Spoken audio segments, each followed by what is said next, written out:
धीरे धीरे पास आ रही है।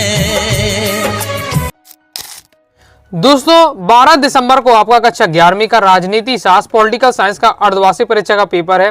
लगातार दोस्तों मैं आपको तैयारी कराते जा रहा हूं, इसलिए पहले ही दोस्तों मैंने आपको कक्षा 11वीं राजनीति शास्त्र के इंपॉर्टेंट क्वेश्चन बता दिए थे। आई होप दोस्तों आपने एक वीडियो देख ली होगी और क्वेश्चन को तैयार कर लिया होगा। अब दोस्तों हम क्या है पेपर के माध्यम से क्वेश्चन देखने वाले हैं। ये आपका सेट ए रहने वाला है।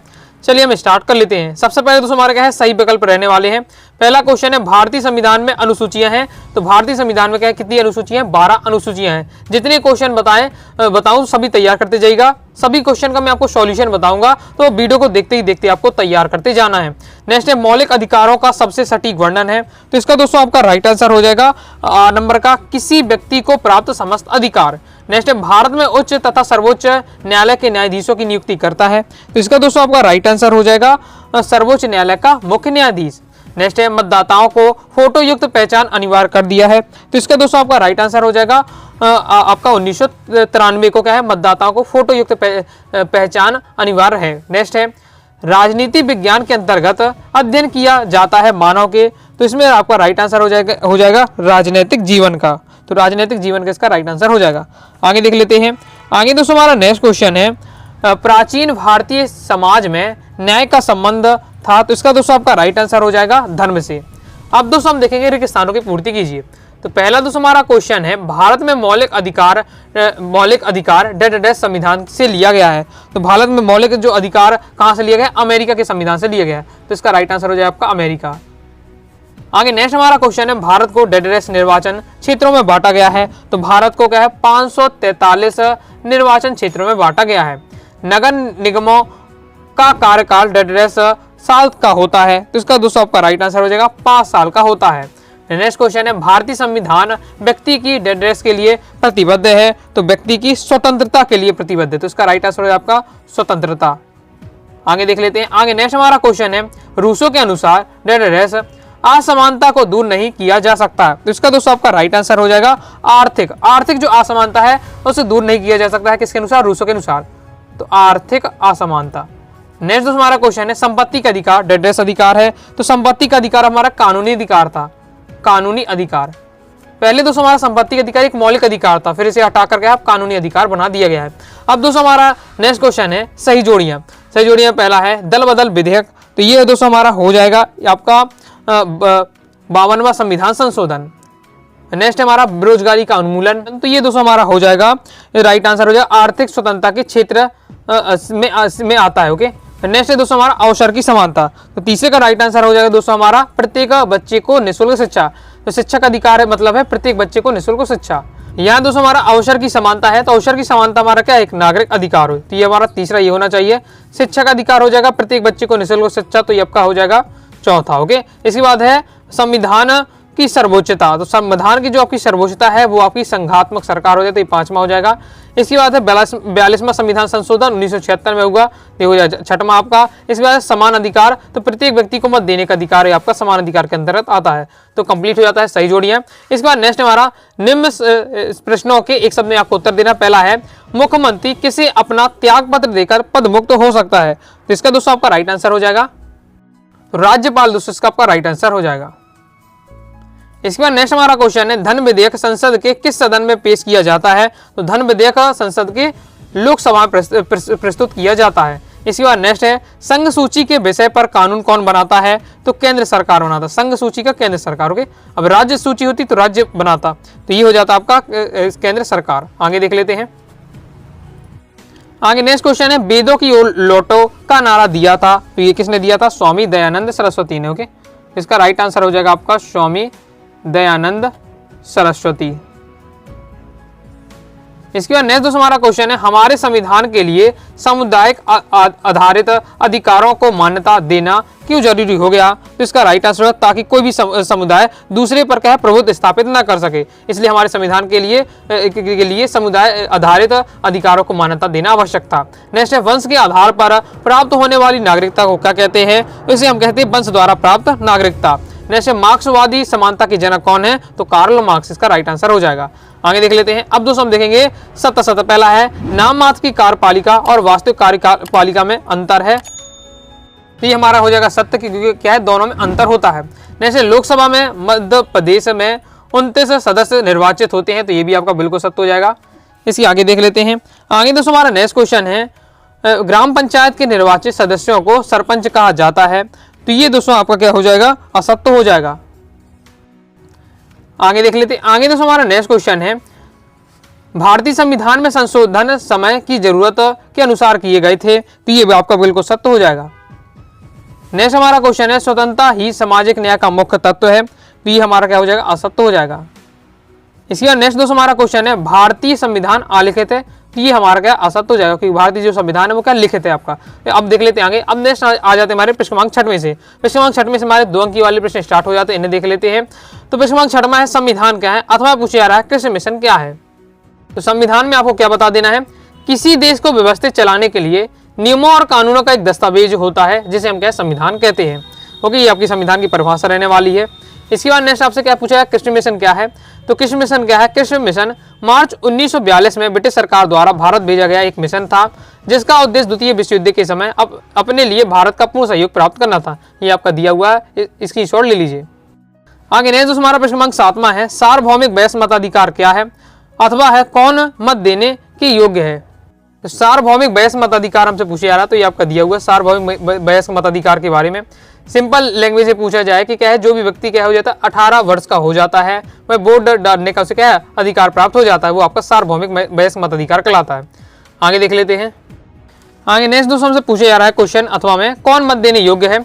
तो भारत में मतदान की योग्यता निम्न है, पहला वह भारत नागरिक हो, दूसरा उसकी उम्र क्या है कम से कम 18 वर्ष की हो, और तीसरा है वह पागल, दिवालिया या देशद्रोही व्यक्ति ना हो, चौथा है वह विदेशी नागरिक ना हो। तो ये है आपका कौन मत देने योग्य है, तो उनकी योग्यताएं दी हुई है।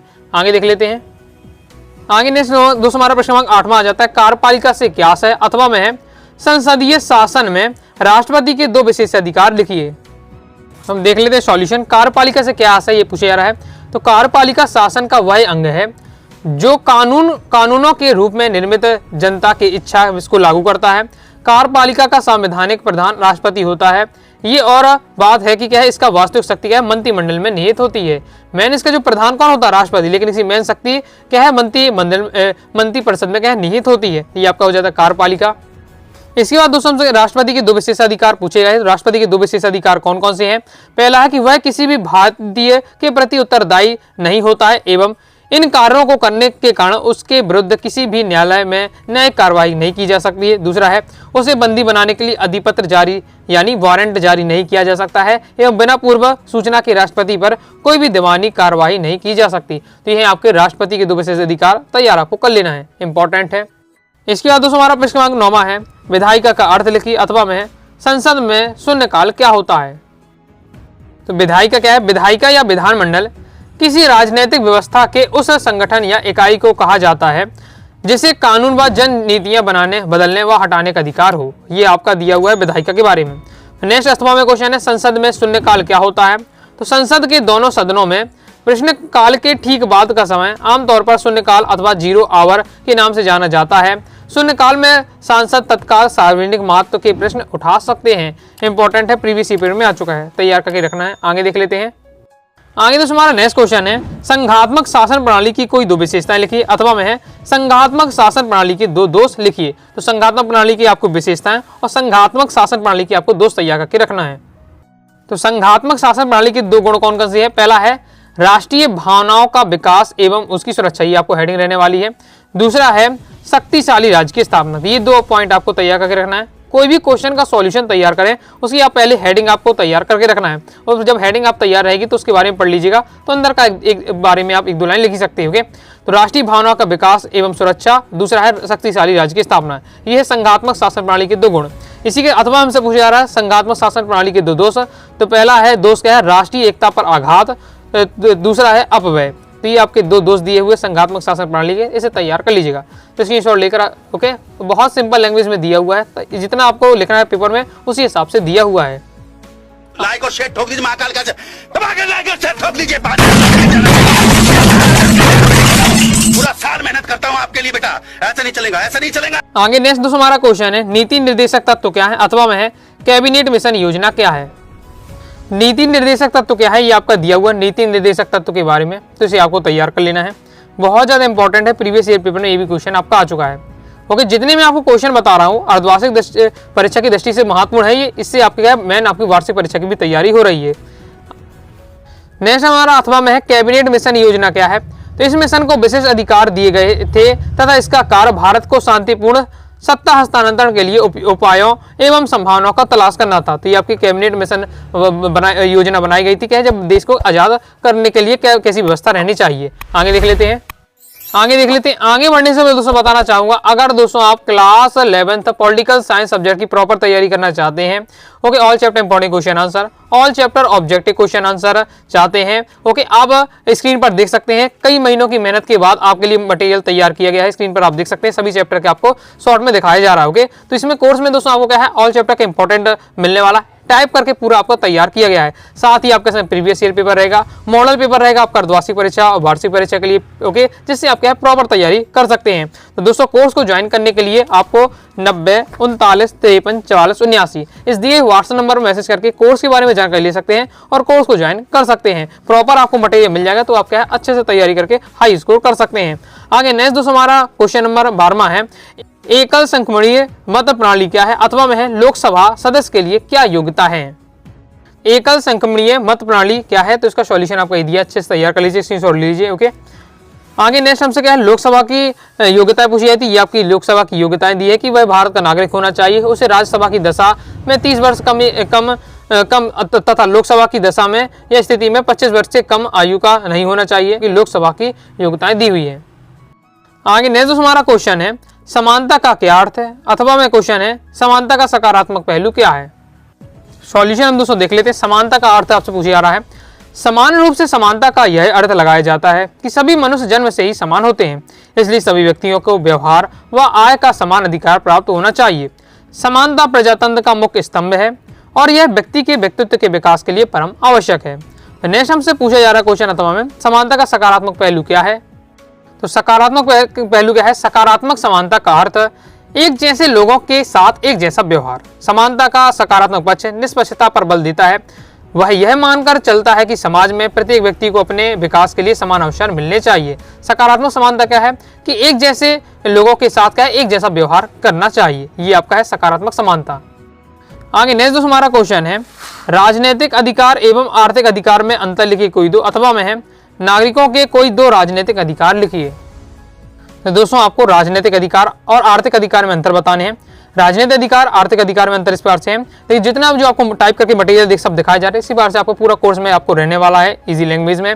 तो आपको क्या है, डायरेक्ट पढ़ने बस में मेहनत करनी पड़ेगी, मटेरियल आपको प्रॉपर मिल जाएगा। ओके, तो कोर्स को ज्वाइन करके जरूर कीजिएगा। राजनीतिक अधिकार क्या है, सियासत उन अधिकारों से है जिनमें नागरिक को देश के शासन कार्यों में भाग लेने का अवसर प्राप्त होता है, जिसमें हमें क्या है देश के कार्यों में अवसर प्राप्त करने का मौका मिलता है। जैसे मत देने का अधिकार, वोट देने का अधिकार, तो वोट देने का अधिकार हमारा क्या है, एक राजनीतिक अधिकार है। आर्थिक अधिकार क्या है, आर्थिक अधिकार उन सुविधाओं का नाम है जिनकी वजह से व्यक्ति अपनी आर्थिक स्थिति में अच्छा बन सकता है। आर्थिक अधिकार यानी हम अपनी आर्थिक स्थिति को सुधार सकें। राजनीति में क्या है, अधिकार मतलब हम क्या है, राजनीति में हमें हिस्सा मिले। ओके, दूसरा है पॉइंट है, इन अधिकारों द्वारा लोगों के देश की अर्थव्यवस्था में सहभागिता के समान अवसर दिए जाते हैं। आर्थिक अधिकार में इन अधिकारों से लोग देश की अर्थव्यवस्था में सहभागी बनते हैं। फिर नेक्स्ट अथवा पूछा जा रहा है, नागरिकों के कोई आपको दो राजनीतिक अधिकार बताने। तो पहला अधिकार है मत देने का अधिकार, और ऑब्जेक्ट में पूछा जाता है मत देने का अधिकार कौन सा अधिकार है, तो हमारे क्या है, राजनीतिक अधिकार है। फिर दूसरा हमारा है, ये आपको हेडिंग इस प्रकार से बना के लिखनी होगी, निर्वाचित होने का अधिकार, ये आपका दूसरा पॉइंट दिया हुआ है। तो दो राजनीतिक अधिकार कौन सा, पहला है मत या वोट देने का अधिकार, दूसरा है निर्वाचित होने का अधिकार। स्क्रीनशॉट आप ले सकते हैं। इसके आगे दोस्तों आपका एक और लाइन का सॉल्यूशन और दिया हुआ है, तो इसके भी आप देख लीजिए। ओके, कंप्लीट हो जाता है। आगे देख लेते हैं। आगे नेक्स्ट दोस्तों हमसे क्वेश्चन पूछा जा रहा है, नागरिक के दो कर्तव्य बताइए, अथवा में है नागरिकता की दो विशेषताएं लिखिए। तो इस पर सॉल्यूशन हमारा रहने वाला है, नागरिक के आपको दो कर्तव्य बनाए, तो राज्य के प्रति भक्ति, दूसरा राज्य के कानून का पालन करना, ये क्या है, नागरिक के कर्तव्य है। नेक्स्ट हमसे पूछा है, नागरिक की दो विशेषताएं बताइए। तो नागरिक की विशेषताएं आपकी दी हुई है कि वह राज्य का सदस्य हो, दूसरा है वह राज्य की सीमा के अंदर रहता हो, चाहे वह नगर निवासी हो या ग्रामवासी, दूसरा उसे सभी सामाजिक एवं राजनीतिक अधिकार प्राप्त हो। इस प्रकार से दिया है, नागरिक की दो विशेषताएं तैयार करके रख लेना है। आगे देख लेते हैं। तो इस प्रकार से दोस्तों हमने क्या है प्रश्न क्रमांक 15 तक का है क्वेश्चन के सॉल्यूशन कंप्लीट कर लिए हैं, समझ लिए हैं। आगे प्रश्न क्रमांक 16 में से दोस्तों आपके 3 अंकीय वाले स्टार्ट हो जाते हैं और बाद में आपके 4 अंकीय रह जाते हैं। तो 3 अंकीय और 4 अंकीय वाले जो प्रश्न रह जाते हैं हम क्या है सेकंड पार्ट में कवर करेंगे। इस वीडियो जितने क्वेश्चन बताए उन्हें आपको तैयार कर लेना है। साथ ही दोस्तों इससे पहले जो इंपॉर्टेंट क्वेश्चन बताए थे उन्हें भी आपको तैयार करके रखना है। तो आई होप दोस्तों आपको वीडियो पसंद है, वीडियो लाइक करके सब्सक्राइब जरूर कर दीजिएगा। साथ ही दोस्तों टेलीग्राम चैनल को ज्वाइन कर लीजिएगा, व्हाट्सएप चैनल को ज्वाइन कर लीजिएगा। कोई भी दोस्तों डाउट आता है कमेंट से आप जरूर पूछिएगा। मिलते हैं नेक्स्ट वीडियो में, तब तक के लिए बाय बाय।